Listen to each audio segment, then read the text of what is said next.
Hello everybody, in chapter 15 we're going to be talking about distributing products.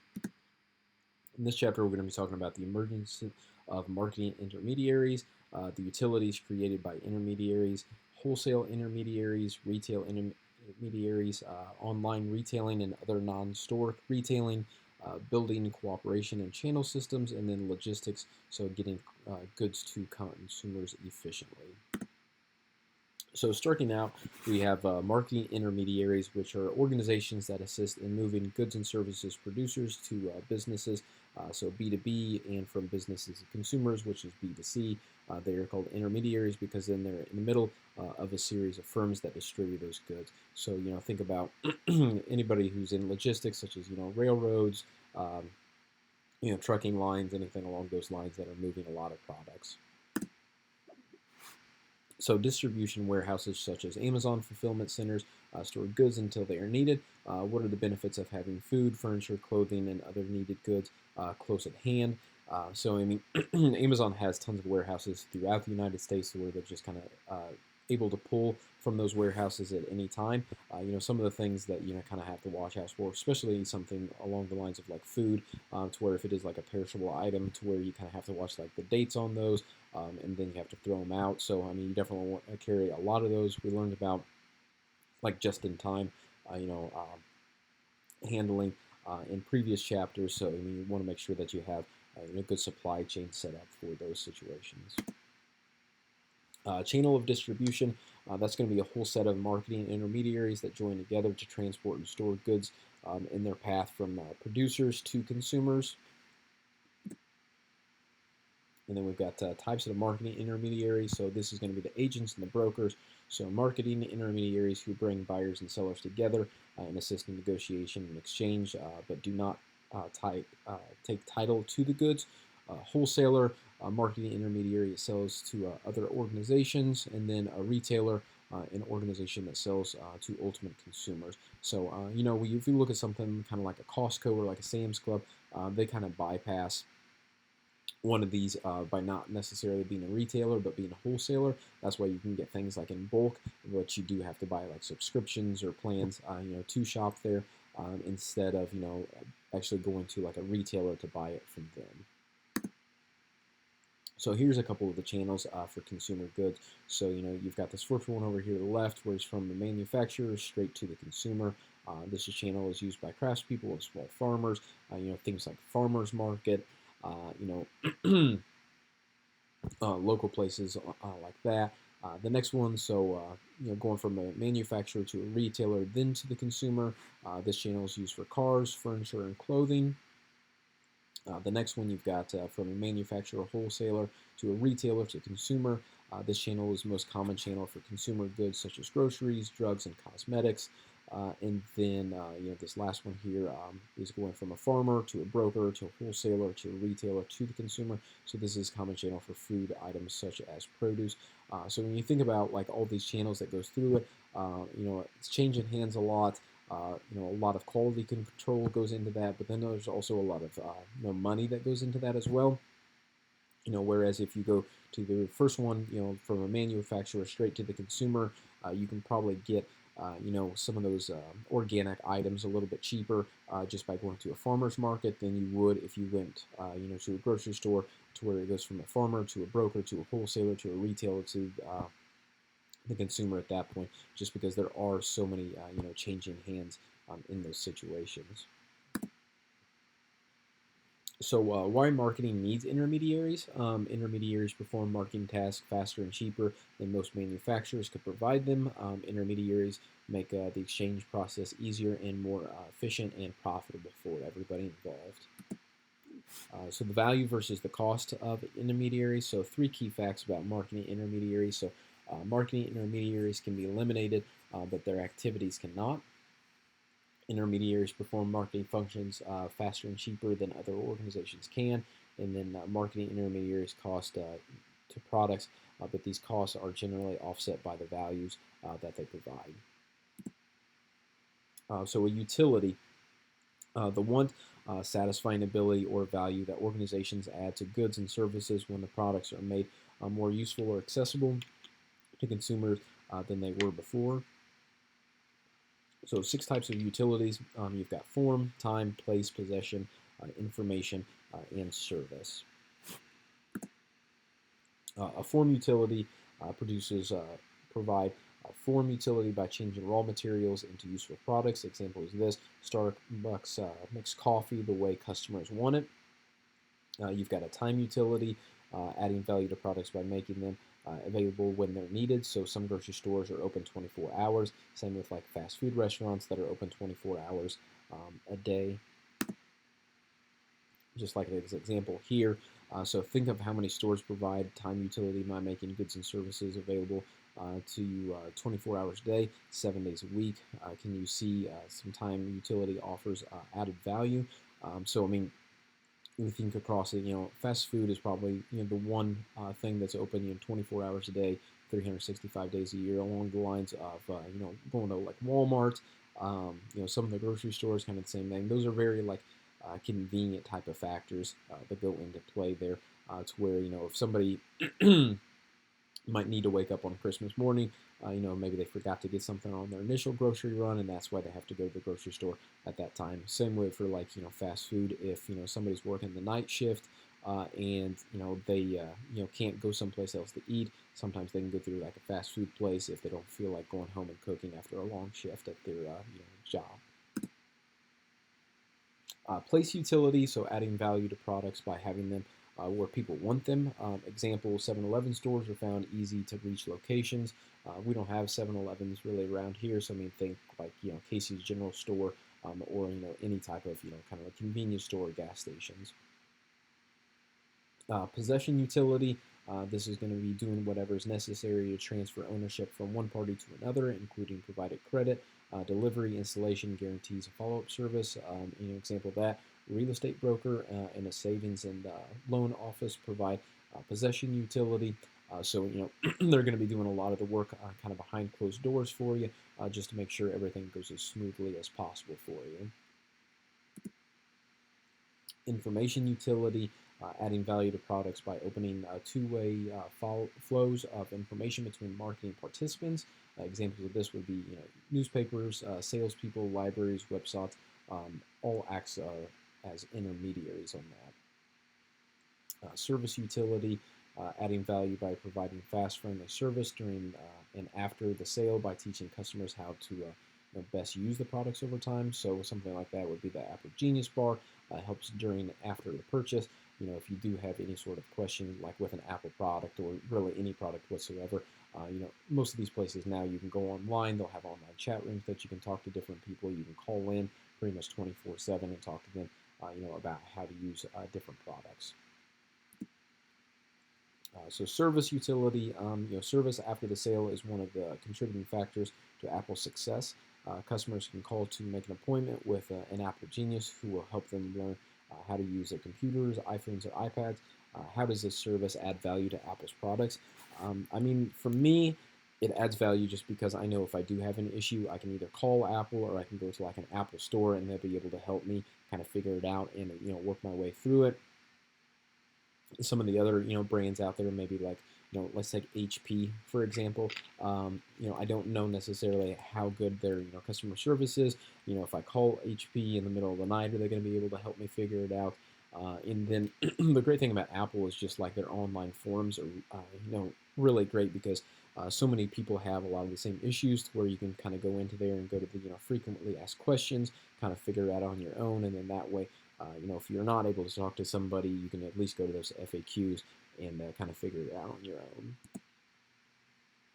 So wholesalers normally make business-to-business sales. However, the stores like Staples and Costco also have retail functions. So retail sales are the sales of goods and services to consumers for their own use. And then you've got wholesale sales, or sales of goods and services to other businesses for the use in the business or resale. So consumers are more familiar with retailers than wholesalers. Merchant wholesalers, independently owned firms that take title to the goods that they handle. There are 2 types. So full service wholesalers perform all distribution functions, and then you've got limited function wholesalers which perform only selected distribution functions. You got rack jobbers, which furnish racks or shelves full of merchandise to retailers, display products, and sell consignment.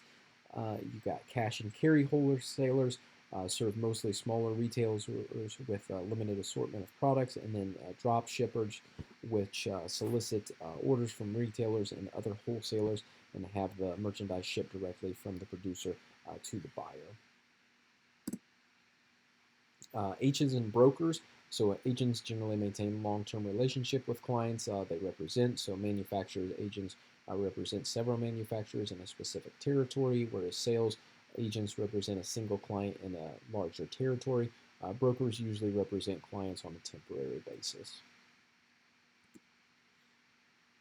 So from a real estate standpoint, agents and brokers are a familiar type of intermediary. Typically, they don't take possession of goods they sell. What functions does a realtor provide in a home sale? So a realtor, they're kind of going to be the one, to help you out in, obtaining maybe a loan, trying to figure out, what home is going to be best for you. A broker, they might be the ones kind of selling the home on behalf of somebody else. So they're going to be working with the real estate agent and the broker. A lot of times anymore, brokers and real estate agents are kind of becoming one of the same, just kind of cutting out that middleman. That way you don't have additional costs associated with it. Retailing in the United States. So retailers in the U.S. employ about 42 million people and operate under many different structures. There are over 3.7 million retail stores in the United States. I mean, that's probably the most common example that I use here in this class is retailers such as Walmart, Amazon, Target, just because they are so prevalent in the United States and they easily to relate to.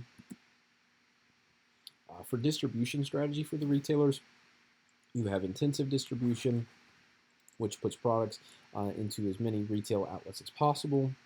You've got selective distribution, which is going to send products only to preferred group or retailers in an area. And then you've got exclusive distribution, sends products only to one retail outlet in any geographic area. So picking the strategy, so what's going to be the correct strategy for these products below? So you've got Ralph Lauren polo shirts. So typically Ralph Lauren is a little bit classier. They don't sell every place.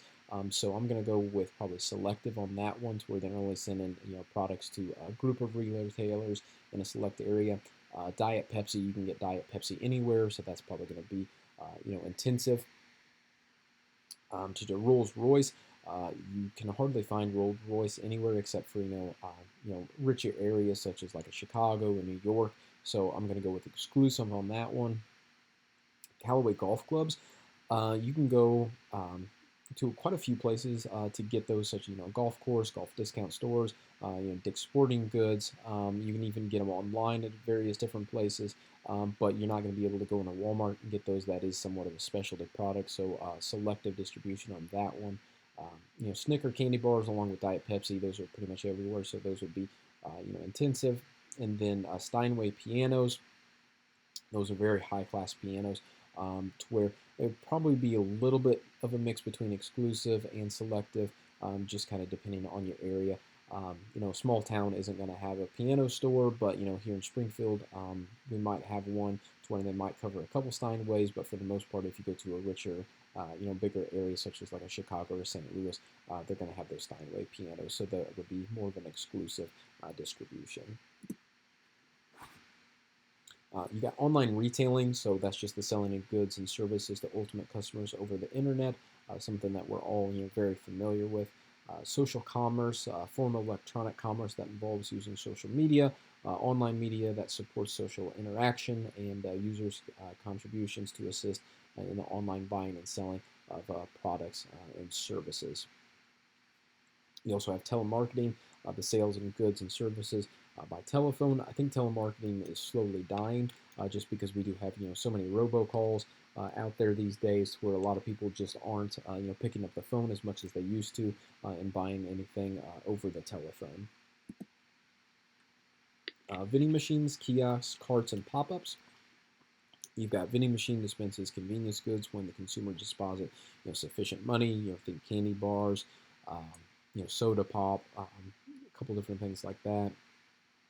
Got carts and kiosks have lower overhead than stores, so they can offer lower price on items.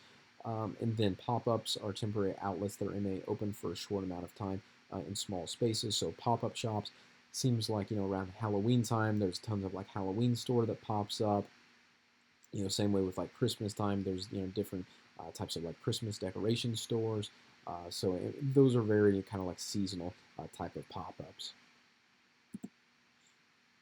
So here's a really good example of vending machines. So you want a burrito, but Chipotle is closed. Hopefully your local convenience store has a burrito box, which is a kiosk that offers 5 types of burritos for $3 a piece.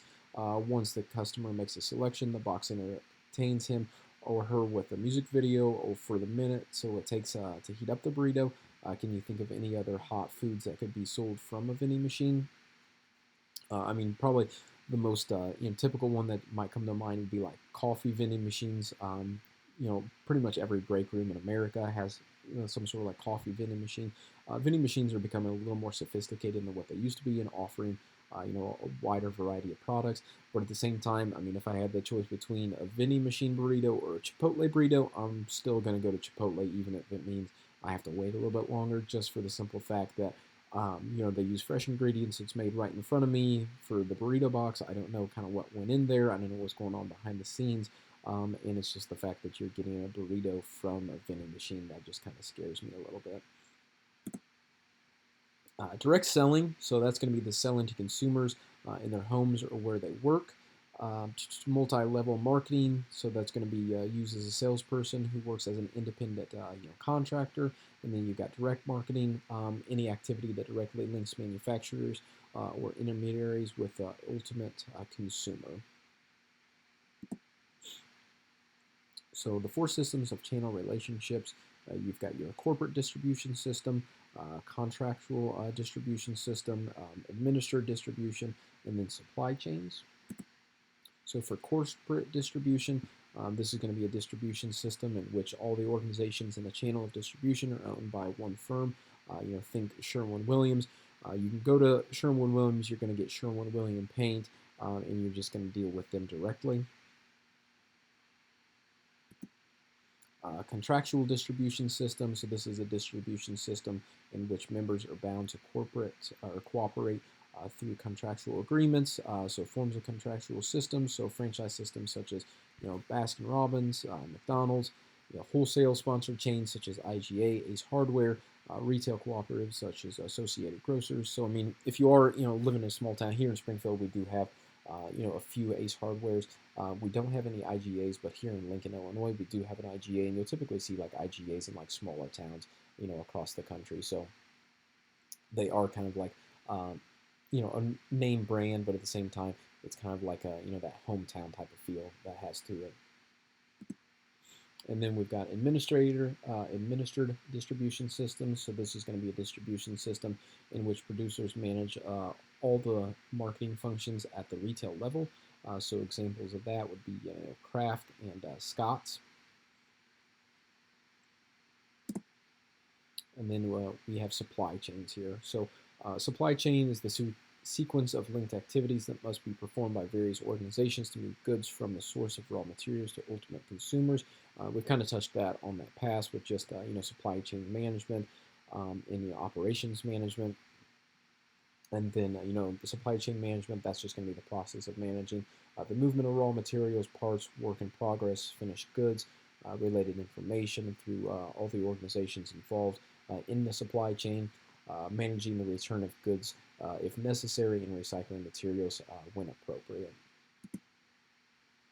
So logistics, we talked about that a little bit as well whenever we were talking about operations management, and that's just the marketing activity that involves planning, implementing, and controlling the physical flow of materials, finals goods, and related information from points of origin to points of consumption to meet the customer requirements at profit.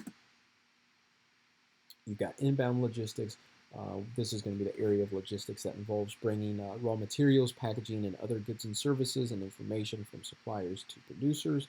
And then you've got materials handling. This is going to be the movement of goods within a warehouse, from warehouses to the factory floor, and from factory floor to various workstations. Outbound logistics, the area of logistics that involves managing the flow of finished products and information to businesses, buyers, and consumers. And then you've got reverse logistics, which is going to be the area of logistics that involves bringing goods back to the manufacturer because of the defects or recycling of materials. So here's kind of comparing some of the transportation modes. So we do have, railroads, breaks it down between cost, between trucks, pipelines, ships, airplanes.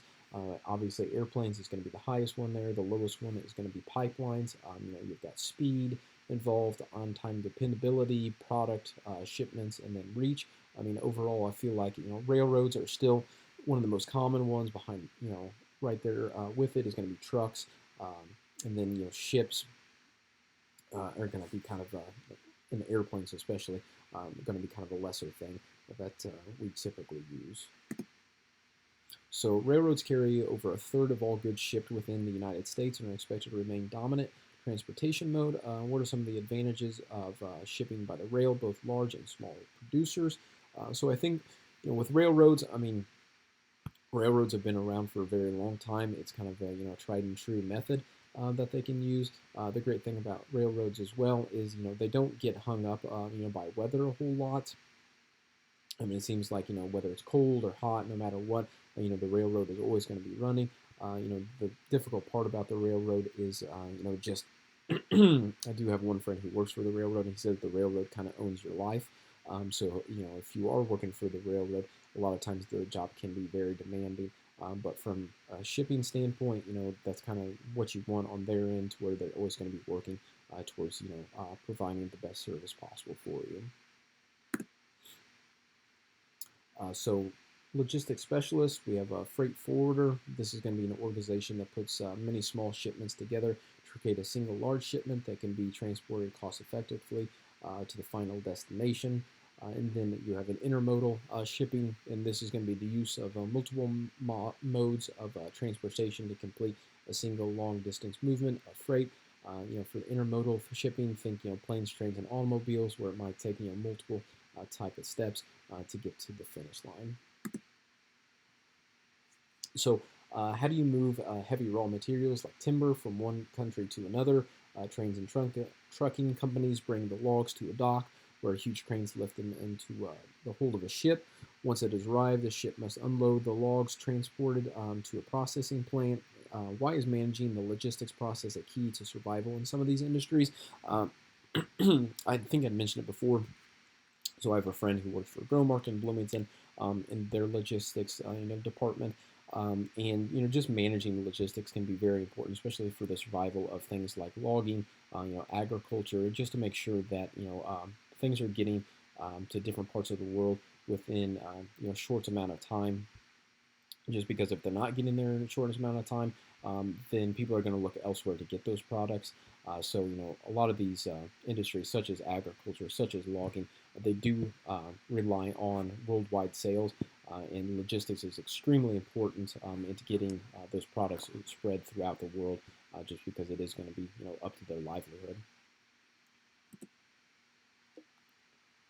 So here are some of the popular modes of freight transportation. We do have trucks dealing with 69%, train 15%, pipelines are doing 10%, ships 6%, then air is just under 1%. The reason air is just so low on that is just because of the cost associated with it. With tracking goods, you do have storage warehouses, which hold products for relatively long periods of time, and then distribution warehouses are used to gather and redistribute products such as package deliveries. I mean, the one thing to think about with these storage warehouses is, there's a lot of costs associated with it. So, I mean, if you are running a warehouse, it's great, business for you. But if you are running a company with logistics, you do have to take those warehouse costs, into effect, just because, I mean, it's not going to be free to just let things sit there for an extended period of time. So I talked about RFID tags, in previous chapters. So these tags are being used in all kinds of situations, from moving goods around the world to tracking ticket holders at concerts. The Bonnaroo Music and Arts Festival outfits attendees with RFID-enabled wristbands that serve as tickets and digital wallets. Can you think of any other uses for RFID tags? The example that was used previously in the semester was at Disney World, how they're using the RFID bracelets at Disney World. Different retailers are using RFID, such as Amazon, Walmart. They're all using it on all of their products as well to help track them and help figure out the best way to get them at certain destinations. So as long as or as far as RFID goes, I think kind of the future of that is kind of limitless. I mean, there's so much that they can do with RFID. And it's definitely going to help out with the overall efficiency and effectiveness of shipping and processes. So that's all I've got for chapter 15. We will see you in chapter 16.